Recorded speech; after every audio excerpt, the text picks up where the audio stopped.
ప్రియులారా, ఈరోజు యేసయ్య మనతో ఏమంటున్నాడంటే, భయపడకము, నేను నీ దేవుడినై ఉన్నానని, దిగులు పడకము, నేను నిన్ను బలపరుతానని, నీకు సహాయము చేయువాడును నేనేనని ఎన్నో రీతులుగా ఈరోజు యేసయ్య మనతో మాట్లాడుతూ ఉన్నాడు. అవును ప్రియులారా, గిద్యోన్ని ఒక్కసారి జ్ఞాపకం చేసుకోండి.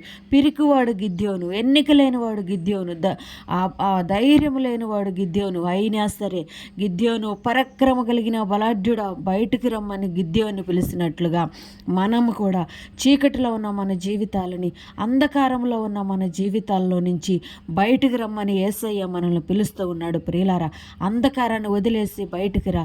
గిద్యోనులాగా ధైర్యపరచబడు, ధైర్యంగా ఉండు. ఎన్నిక లేని గిద్యోన్ని ఏర్పరచుకున్న దేవుడు ఈరోజు నిన్ను కూడా ఏర్పరచుకోవడానికి యేసయ్య సిద్ధంగా ఉన్నాడు. ఎన్నిక లేరని, ఎవరు లేరని ఏడుస్తున్నావా? యేసయ్యని పిలుస్తున్నాడు. యేసయ్య సన్నిధికి రా, యేసయ్య చెంతకు చేరు.